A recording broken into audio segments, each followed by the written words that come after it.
بسم الله الرحمن الرحيم. اهلا وسهلا بحضراتكم في حلقه جديده من مع هشام، حكايه من قلب كل محامي.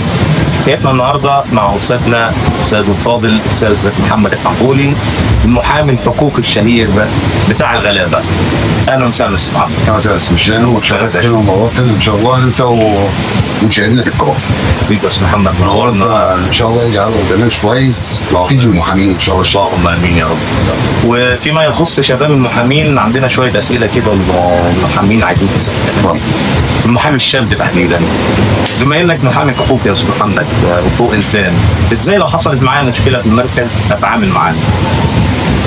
تعامل المحامي مركز الشرطه او في النيابه ما يحطش في دماغه كلمه انا محامي، يتكلم انه ايه حقوقه كمواطن عادي، وبعد كده حقوقه الدستوريه في قانون المحاماه وفي الدستور وفي القانون. اخد حقي بالقانون. رايح اخلص محضر في مركز الانفاس من الشرطه، حد اي شخص مأمور ضابط حريم شرطه اي حد تجاوز معاه اتعامل معاه بره العالم. افضل حاجه التعامل بره العالم استشاره. طول ما انت بتتعامل بره العالم وبالقانون مفيش واحد في الدنيا هيقدر يقف فيك، سواء في مركز الشرطه سواء في النيابه سواء في الموظفين ده. ولكن اهم شيء يا استاذ هشام قبل ما اخش اي مكان اكون عارف حقوقي ايه واجباتي ايه. يعني ما اخشش انا كمحامي شاب اهزر مع عسكري ولا رئيس شرطه ولا حرس النيابه واجي اقول له غلط فيا. لا، انت راجل محامي، تعامل بانك محامي، خلص شغلك بالورقه والقلم، ما تقعدش في النبطشيه فوق وفي النبطشيه تحت وفوق تشرب شاي وقهوه معاهم، ما تقعدش يهزر معاك الحرس، لا ما ينفعش. دلوقتي ده اللي هيتكلم معاك هو نفسه الشخص اللي هيتكلم معاك باحترام نفسه. تمام. يعني معنى كده لو انا حد عمل معايا مشكله بروح لاعلى منه هو عشان يعمل معايا مشكله اكيد في سبب، لان هو مستحي في المحامي كلمه مستحي في عليه. أيوة. هو عارف انه ما يعرفش قانون، فعشان كده ايه بيقول لك اديله اي حاجه مش شرع. يقف يا استاذ استنى يا استاذ، لا انا ليا حقي زي ما انت وكيل نيابه ضابط مباحث مأمور. انا مش جاي اشتغل عندك، انا جاي اخلص شغل، مش جاي اشرب معاك شاي ولا قهوه، لا انا جاي اخلص شغل. فاللي يقول له كلمه غلط لا لازم يكون رد بالقانون. انت يا استاذ مالكش حضور، لا يا حبيبي انا ليا حضور، القانون بيقول لي ليك حضور. ايوه. في النيابه مفيش حاجه اسمها تستنى على سلم النيابه تستنى البيبي يخلص تليفون، لا طبعا ما ينفعش الكلام ده. في المباحث يقول لك استنى يا استاذ سويسي المباحث بنتكلم ايه يا عم؟ انا مش جاي مش بشتغل عندك. انا مش جاي اشتغل عندك، انا جاي اشرب شاي معاك، مش جاي بيتك عشان تضايقني. انا جاي اخلص شغلي، يبقى باخد حقي. انا معايا متهم، القانون بيقول ان كل متهم يكون معاه المحامي معاه، سواء الاستنتاجات اللي هي في مركز الشرطه تحقيقات النيابه. مش حاجه اسمها استنى يا استاذ اكلم المتهم، ايه اتكلم المتهم؟ لازم ابقى موجود.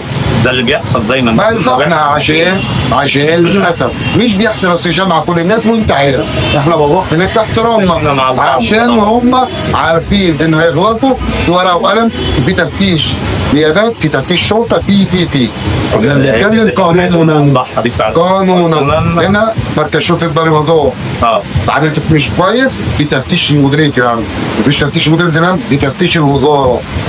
وخلي بالك اسهل واحد يتشكى، الشكوى بتاعته لازم يتحقق فيها. ضابط شرطه يمكن نيابه الكلام ده، لان الناس دي ما بيحبوش يبقى عليهم غبار. اكيد. فهو عشان السمعه دي النظام نفسه، النظام الشرطي النظام القضائي هم مش عاوزين يبقى فيه. تمام. ده بالنسبه طيب للمركز او الاسم. طب بالنسبه للنيابه التفتيش اروح فين؟ تفتيش النيابات. انت نيابه بالظبط تشتغل عند المحامي العام في المنيا. تمام. عامل عام في المنيا تشتكي ببني سويف في مكتب النيابه العام في الرحاب، مش صعب يقعد مواصلات ب 200 جنيه تبقى هناك. جميل. وشغله بخمسه ساعات وانا بخمسه عندك في المكان في التصوير وتذبحها وتوديها، وان شاء الله حقك ثالث وثالث. وبعد ما عرفنا المحامي ازاي يتعامل وهو معاه مشكله يا استاذ محمد، طب نتكلم شويه لو انا مواطن عادي وحصلت معايا المشكله في المركز او في النيابه او في اي مصلحه حكوميه، اتعامل ازاي كمواطن؟ هو مفيش فرق بين المحامي والمواطن. تمام. لان المحامي هو اساسا مواطن. تمام. ولا حقوق مسؤوليه كمواطن، هنزيد عليها اللي في كفاله حق الدفاع والكلام ده. تمام. وظروف شغله في قانون المحاماه سهل له اجراءات قانونيه معينه دي كمحامي. انما الاساس في الدستور هو المواطن. تمام. يعني بيصير بين المواطن له حريه التنقل، حريه الاملاك، حريه الشكوى، حريه الحفاظ على الاماكن العامه، لان دي املاك. فبناء عليه انا كمواطن عاوز اقدم شكوى سيان، نتكلم في موضوع اللي حاصل دلوقتي في مصر كلها، موضوع زي الياباني والتصرفات. تمام. بيجي دلوقتي واحد يقدم على التصرف، تمام. الموظف بتاع الحي ما بيخلصوش حقه، يقعد سنه واثنين وثلاثه. في حاجه بسيطه جدا، ان المواطن ده في موقع معمول اللي هو بتاع رئاسه الوزراء، تمام. يقدم شكوى عليه، الشكوى بيتحقق فيها خلال 72 ساعه. والدوله نفسها مهتميه جدا جدا بموضوع الشكاوي الالكترونيه. انما ان المواطن يروح يقدم شكوى في موظف النيابه الاداريه، للاسف الموظفين اعتادوا على النيابه الاداريه، فكل يوميا بقى يروح النيابه الاداريه 50 60 مره. تمام. فخلاص هو الشكوى الصحيحه ودوها لرئاسه الوزراء. تمام. او التنميه المحليه، دي لو خاصه مثلا بحاجه تخص المحليات، وهنقدر نقول ان 90% من المشاكل تخص المحليات فعلا. تيجي مثلا انت عندك مشكله في الكهرباء، انت كمواطن ازاي الكهرباء بتجي لك 2000 جنيه؟ مش هنقول ان في واسطه وفي محسوبين، بعض الناس مش ممكنه فواتير كويسه، هنقول ان كل المواطنين سواسيه، وده مش هيحصل طبعا. تمام. هنخلينا برضه ماشيين في الاطار. هتروح انت شركه الكهرباء، السلام عليكم. وعليكم السلام، انا عاوز ايه؟ اراجع العداد بتاعي.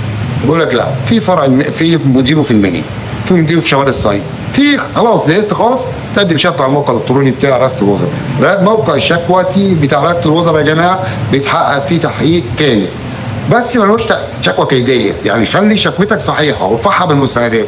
تمام. مش هتكتب شكوى في هشام، هقول ان هشام في 1 2 3 4 موظف، وما يكتبش ما يفيد ما الشكوى تتحفظ. لازم مستندات. لازم طبعا مستندات كفيديو مثلا. لا الفيديو والصور ده ملوش، برضه مع احترامي الجميع الفيديو والصور ملوش لازمه. المستندات، انا رحت الوقت النهارده اقدم 3 تصاوير. تمام. معايا ورقه بتقول ان انا قدمت مر 3 شهور وما اشتغلوش على التصرف بتاعي، اقدم بالورقه بتاع اللي انا قدمتها اول مره. تمام.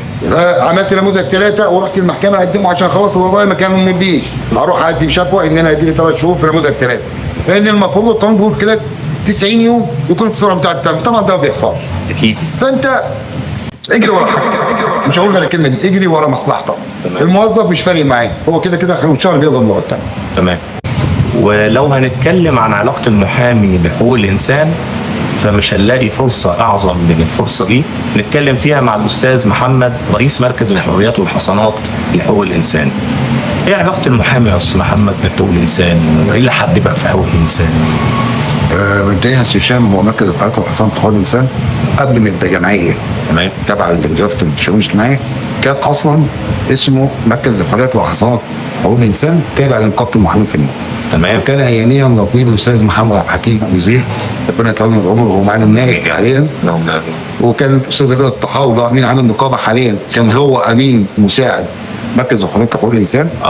ايام ما كان نقابه المحامين فيها حريه، يعني كانت تسمى قلعه الحريه. كان عندنا حاجه اسمها لجنه الحريه في نقابه المحامين، دي اقوى لجنه على مستوى العالم، مش هقول لك على مستوى مصر. في حقوق الانسان والدفاع عن الناس والكلام ده. غير مفعله حاليا؟ خلاص هي ما بقتش مفعله. وحاليا المحامين لما بيحبوا يعملوا حاجه بيروحوا لجنه الحريه التابعه لنقابه الصحفيين، ودي للاسف الكارثه طبعا. فاحنا اساسا المحامي هو حقوقي اساسا. يعني هو اصلا دور المحامي المفروض في القانون والدستور ان هو بيرجع حقوق المظلومين. صحيح. فهو اساسا حقوق اي محامي هو حقوق. تمام. اساسا. وتعلمنا الكلام ده على ايد اساتذتنا في حقوق الانسان، هو اصلا كل شغل حقوق الانسان قانون. فالمفروض انا كمحامي اول واحد بدور على الحقوق والحريات المنصوص عليها في القانون والدستور. حتى لما انت بتكتب دفاعك في مذكره بتكتب ايه؟ الخطا في تطبيق القانون. فعلا. وكفاله حق الدفاع. كفاله حق الانهاء دي احنا بنقول عليها حقوق. فانا كمحامي المفروض احنا زمان يا استاذ هشام كنا بنعمل، وحضرتك كنت موجود معانا وكل اساتذتنا جلاليه المحامين حضروا، كنا بنعمل تدريبات للمحامين. بالظبط. التدريبات دي كان ازاي ندافع عن الناس. ايوه فعلا. ازاي ندافع عن الصحفيين دلوقتي لما كانت بتتحبس زمان. احنا دلوقتي للاسف بنيجي على الصحفيين يقولوا لنا ايه اللي نقدر نعمله. كانت الايه معكوسه للاسف. هي دور المحامي للاسف ما نعرفش السبب، هو في عده اسباب. دور المحامي انقرض وبقى الموظف اللي احنا كنا زمان بنقول لك ايه ده محامي فشل بقى موظف. ايه خلاص دلوقتي بيقول لك اتنا ابقى موظف للاسف. فخلاص هي ايه، هو للاسف في حاجات كتيره ادت الى ان المحاماه بمنظرها الحالي ضيعنا. ونتمنى من الله ان محامين الشباب يحافظوا على منظرهم، وما نشوفش محامين السلم، وما نشوفش المحامين اللي بيعملوا حركات في اقسام الشرطه لا طريق. يعني ايه محامي يقعد في النبطشيه في الشرطه؟ بتعمل ايه؟ بتعمل ايه انت في النبطشيه؟ يعني ايه يجي امين شرطه ويودي المتهمين من مركز النيابه يقول لك اصل انا بشغل المحامي ده؟ للاسف انت اللي اعطيته الفرصه دي.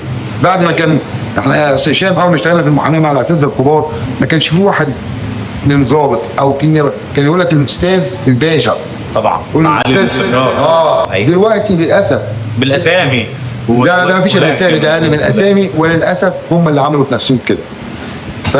وعشان كده تلاقي المهنه في ناس كبير اساتذه حتى شباب صغير محترم ما بقتش تحب المهنه بسبب اللي بيحصل اللي بيشوفوه. فهم رخصوا نفسهم، ونتمنى ان ترجع هيبه المحامي تاني. ترجع ازاي؟ بيد بنفسه. بدايه من النفس. المحامي هو اللي يرجع نفسه، لازم يبقى عارف حقوقه وحرياته، هي دي اللي بنقول عليها. فحقوق الانسان هي حقوق وحريات. حتى مركز الحريات بتاع مركز الحريات بحقوق الانسان. مركز الحريات والحصانات، الحريات اللي هي منصوص عليها في الدستور، والحصانات المنصوص عليك انت كمحامي او صحفي او اعلامي. فللاسف المحاماه اليومين دول يا استاذ هشام وصلت لمرحله نتمنى ان تنتهي بالمرحله اللي احنا فيها. نتمنى. وبمناسبه انتشار ظاهره المستريحين يا استاذ محمد وغسيل الاموال، ايه راي حضرتك قانوني وكمواطن يعني في الموضوع ده؟ هو يا استاذ هشام مشكله القانون